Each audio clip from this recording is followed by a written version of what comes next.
एक ऐसी भी कानून लाइए कि कोई भी राजनीतिक दल गुंडों का प्रयोग नहीं कर सकती है। और अगर और संभवतः अगर कोई राजनीतिक दल, मेरी बात सुनिए, मौजूदा ऐसा कोई कानून नहीं है सुधांशु जी कि कोई भी पॉलिटिकल पार्टी अगर राजनीतिक दल है वो गुंडों का प्रयोग नहीं कर सकती है।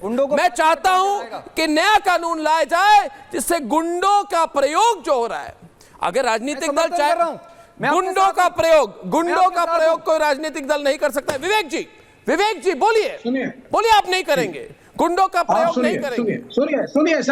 सुनिए सुधांशु जी, कल दिल्ली हाई कोर्ट गुंडों का प्रयोग नहीं होगा भारत में, सुन लीजिए सर, वांटेड क्रिमिनल्स का प्रयोग नहीं होगा। कोई राजनीतिक पार्टी अगर गुंडों का यूज कर रही है तो इलेक्शन कमीशन उसे बैन कर दे चुनावों से। अरे अब चुनाव लड़ेंगे या गुंडों की पार्टी बनेंगे? सुधांशु जी सुनिए, सुधांशु जी, कल दिल्ली हाई कोर्ट के अंदर PIL दायर की गई थी, उसकी सुनवाई थी और दिल्ली हाई कोर्ट आपकी आवाज अब सहमी क्यों हो गई विवेक जी? को रिप्रेजेंट कर क्यों विवेक जी? एक मिनट सर, आप भी कहीं थे क्या उन गुंडों में शामिल?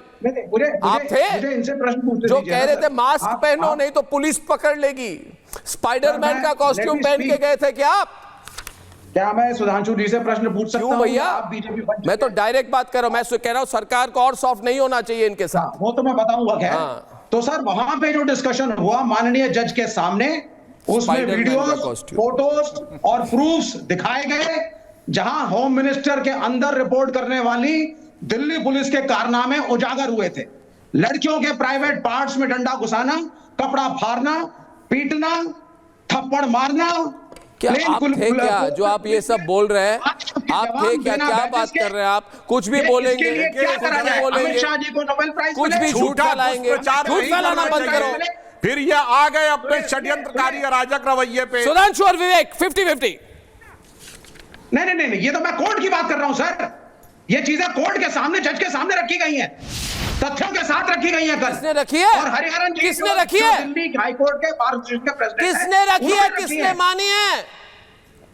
कोर्ट के सामने मैं भी कुछ भी डाल दूं, कोर्ट के सामने मैं डालूं, विवेक जिंगपिंग जो है सुधांशु किया है कोर्ट के सामने, जब तक उसका फोरेंसिक लैब से कंफर्मेशन ना हो जाए कोई वीडियो एविडेंस नहीं माना जाता। एकदम वाहियात बात करना शुरू कर देते। बताइए कौन सी फोरेंसिक लैब से अप्रूव करा के रखा है कोर्ट के सामने? कोर्ट के सामने अपना मोबाइल ले जाके प्रूफ नहीं माना जाता। फोरेंसिक लैब से वेरीफाइड वीडियो होना चाहिए, वही प्रूफ माना जाता है। बैजेस नहीं थे। सुनिए सर, RAF के जवानों के पास बैजेस नहीं थे। उन्होंने अपने वक्तव्य दिए कि इसकी जरूरत ही नहीं होती है। क्या ये सही है या गलत? इसकी जवाबदेही RAF वाले नहीं लगाते बैजेस। अच्छा देखिए, ये जो है सिविल पुलिस लगाती है, RAF के जवान नहीं लगाते। तो देखिए, एक मिनट दोस्तों, मैं तथ्यों पे जाता हूं। रत्नाकर त्रिपाठी मेरी बात सुनिए। रत्नाकर त्रिपाठी आइए डिबेट में, पीछे मत बैठे रहिए, फिर कहेंगे मुझे बोलने नहीं देते। देखिए रत्नाकर जी, मेरे हाथ में एक डॉक्यूमेंट है, इसका नाम है practical digital safety guide going to a protest in Jantar Mantar. क्या आप जंतर मंतर में प्रोटेस्ट करना चाहते हैं? देखिए सुधांशु जी, देखिए आपको भेजूंगा व्हाट्सएप पे।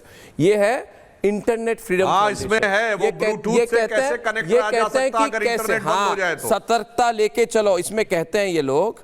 मैंने बात की इस आपार से, वो डर गया। मैं पूरा प्ले करने वाला हूं 9 बजे आज शाम को। ये कह रहे हैं इधर अपना फोन, प्राइमरी फोन लेके मत जाओ। लिखो इधर, देखिए, do not take your primary phone. पहली बात, जैसे पकड़े मत जाना भैया। दूसरी बात कहते हैं अपना फिंगरप्रिंट और फेस अनलॉक ऑफ कर दो, कहीं पकड़े जाओगे। कोऑर्डिनेशन सिग्नल पे करो, पावर ऑफ करो। अगर पुलिस आपके पास आए तो पावर ऑफ करो। फिर कहते हैं कि एयरप्लेन मोड पे चले जाओ, नहीं तो पकड़े जाओगे। फिर कहते हैं ऐसा मतलब, फिर कहते हैं कि मास्क पहनो, नहीं तो पकड़े जाओगे। मास्क पहनो, टोपी पहनो, सनग्लास पहनो, नहीं तो तुम्हारा चेहरा पुलिस पकड़ लेगी। अरे भाई, ये कोई क्रिमिनल हेल्प गाइड है क्या रत्नाकर जी? अगर कोई स्टूडेंट प्रोटेस्ट करे तो कोई प्रॉब्लम नहीं है, मगर इस तरह की हेल्प की क्या जरूरत है? हाँ रत्नाकर जी बोलिए, अब बोलिए। तो अब बीच में मत बोलिएगा, अब बोलिए। आपकी आदत है कि आप सुधांशु त्रिवेदी जी अरे बोलिए ना आप।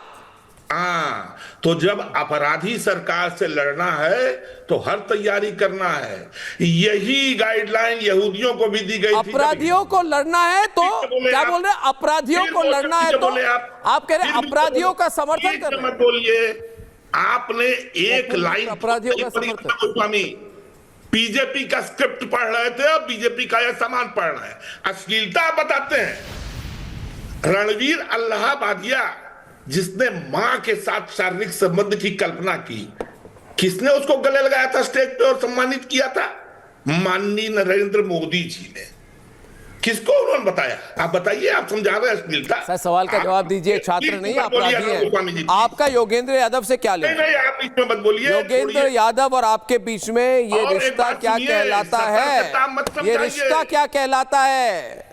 योगेंद्र यादव जो कह रहे हैं कि सड़कों पे उतर जाओ, संसद को अटैक करो। अटैक मतलब वही है, इस टाइप कह रहे हैं। लोकतंत्र सरकार, लोकतंत्र का भविष्य आज के बाद संसद में तय नहीं होगा। बोलिए आज मुझे योगेंद्र यादव के साथ आपका रिश्ता क्या है? डरते हैं रत्नाकर त्रिपाठी से आप? बताइए ना। 5 मई 2024 को पेपर लीक हुआ, 2 साल हो गया। कितना फास्ट ट्रैक बना?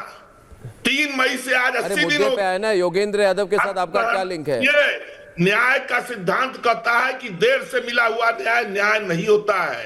आपकी हिंदी साफ हो गई है, लेकिन नीयत बीजेपी की हो गई है और खराब हो गई है। अरे वे 100 सीट तो नहीं मिलते, आप बोलते ज्यादा है। आपको मैं कह रहा हूँ योगेंद्र यादव जो कह रहे हैं, बीजेपी के फाड़े योगेंद्र यादव का समर्थन करते हैं कि समर्थन? आपने बताया कि बिना दुल्हे के वर्दी के लोग मार रहे हैं। सेना को गाली दे रहे हैं, हम उनके साथ भी खड़े रहेंगे। ठीक है, आप रहेंगे। वो लोग मार रहे हैं जो वर्दी नहीं पहने।